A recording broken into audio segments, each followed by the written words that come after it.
Eric, déjà peut-être quand même, vais te demander un petit mot sur ce qu'on a entendu ce soir.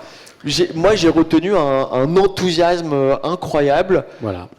Et l'idée de pas se laisser faire, quoi. On lâche rien, on lâche rien. Je pense que ceux qui ont envie de souscrire au pessimisme ambiant sont pas vraiment bienvenus dans la salle. Donc on voit bien que nous sommes résolument optimistes et je suis vraiment ravi que quelles que soient les difficultés qu'on peut rencontrer quelquefois, et malheureusement Vinci Immobilier est dans la tourmente, mais il s'en sort plutôt très très bien par rapport à ses concurrents. On doit rester optimiste et surtout garder le cap. Ça c'est un point de Virginie que j'ai beaucoup apprécié. On garde d'autant plus le cap que les engagements RSE sont au cœur des engagements business. C'est un point qu'il faut regarder et qui est au cœur de ce livre d'ailleurs. Alors justement, ce livre sort à un moment étonnant. Tu pensais accompagner le mouvement qu'on a décrit global tout à l'heure. Et puis finalement, il vient presque comme un pavé dans la mare pour dire en fait non, ça ne se passera pas comme ça. Tu n'avais pas anticipé la Trumpo-muskisation de l'économie mondiale. Je l'avais appelé pour savoir quand est-ce qu'il fallait que je le lance. Il ne m'a pas répondu. Fallait être sur Twitter, sur X. Non, sincèrement, c'est presque davantage encore, on va revenir sur le détail du livre, un ouvrage, sans employer des grands mots, de résistance. Il y a un an, ce livre devait effectivement accompagner un mouvement dans lequel, finalement, avec la loi Pacte, en France, on s'était dit, on va y arriver.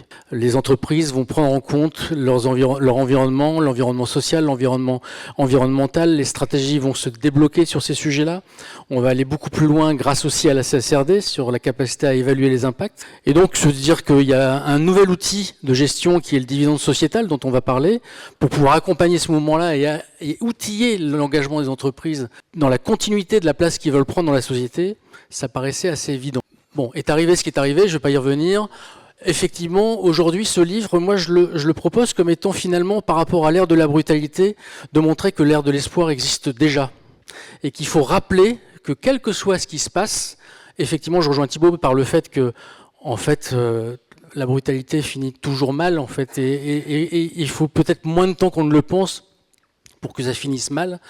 Et qu'à ce titre-là, on doit préparer l'avenir et il y a l'Europe qui doit être un ancrage positif pour cet avenir. Ce livre-là montre qu'il y a la possibilité de trouver un chemin d'ancrage positif pour conjuguer compétitivité et durabilité, pour conjuguer, être présent au monde et prendre en compte un environnement, pour prendre en compte les réalités de ce que l'on vit et de ce que certains essaient de nier aujourd'hui.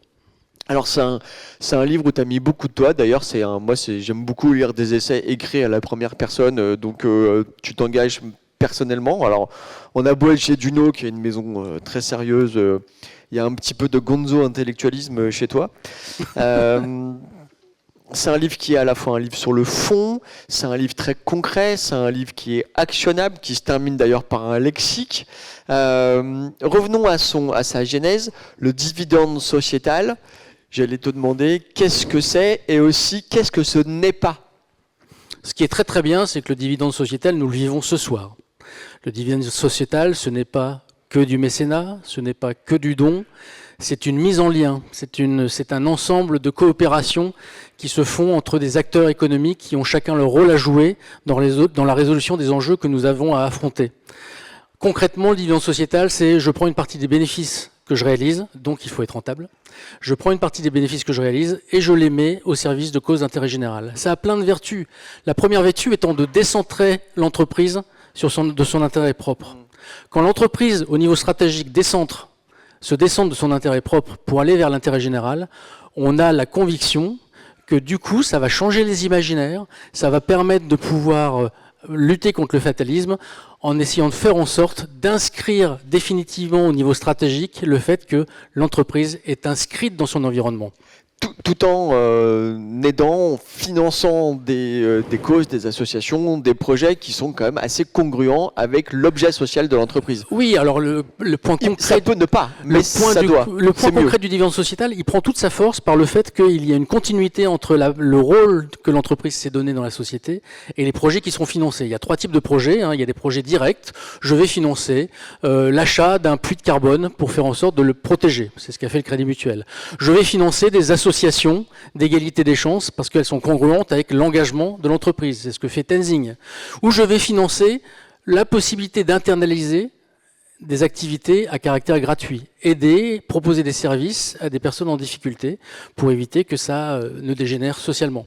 Donc on a là une capacité à trouver tout un ensemble de projets et d'activités en faveur du bien commun qui ne sont pas dans l'intérêt direct de l'entreprise, mais qui bénéficieront à terme à l'entreprise. Il y a un décalage entre l'intérêt immédiat et l'intérêt à long terme de l'entreprise.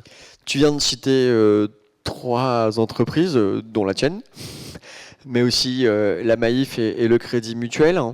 Ce ne sont pas les 3 seuls acteurs qui pratiquent le dividende sociétal. En revanche, ce sont peut-être 3 entreprises qui assument et qui verbalisent le terme même de dividende sociétal. En revanche, comme M. Jourdain, plein d'autres entreprises le pratiquent sans le savoir. C'est donc pas complètement minoritaire. C'est pas du tout minoritaire. Simplement, par exemple, le mécénat fait partie des outils du dividende sociétal. Cette capacité à donner à des causes d'intérêt général, mais qui n'est pas souvent mis au niveau stratégique. Je rappelle qu'aujourd'hui, 85% des grandes entreprises font du mécénat et 20% des entreprises de plus de 20 salariés font du mécénat. Donc ça existe. Ce n'est pas forcément toujours mis au niveau stratégique, ce n'est pas toujours conscientisé comme étant un actif de l'entreprise qui correspond à l'engagement qu'elle veut avoir. Le dividende sociétal va plus loin.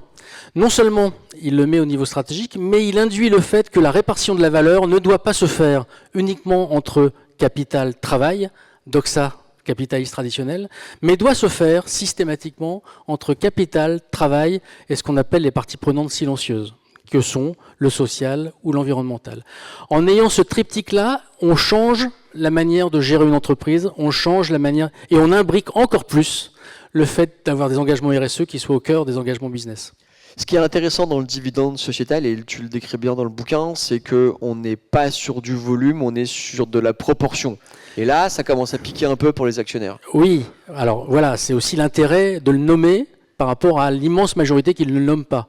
Si on prend en compte un de nos clients qui est très actif dans ce dividende sociétal sans le nommer, qui est BNP Paribas. BNP Paribas, bien évidemment que la fondation BNP Paribas, c'est quelque chose de fabuleux. Le projet banlieue qui a bénéficié à 2 millions de personnes, qui bénéficie à des centaines d'associations, c'est très important en volume compte tenu des moyens de BNP Paribas. En revanche, quand on regarde la potentialité qu'il peut y avoir chez BNP Paribas, au regard de ses bénéfices, on est à 1%.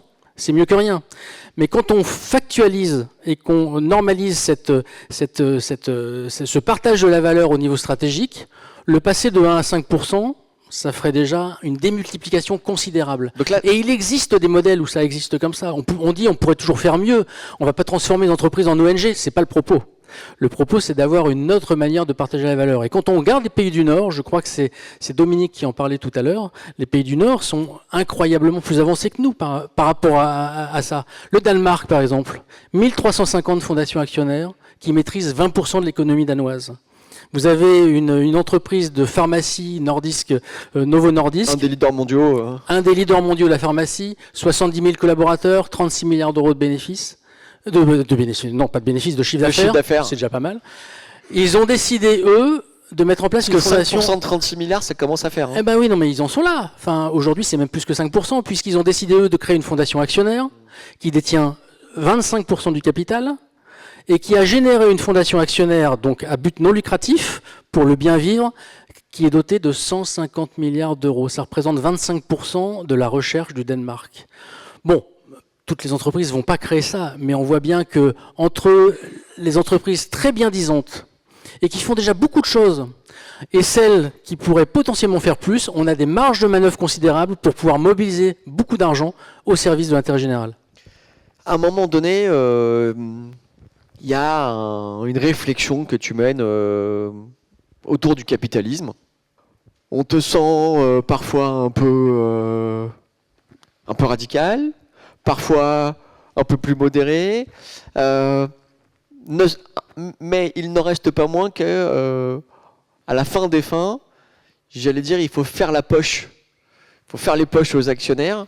Qu'est-ce qui fait que dans l'esprit d'un actionnaire, il va accepter, c'est toujours la grande question, de gagner moins pour gagner plus, j'allais dire, de manière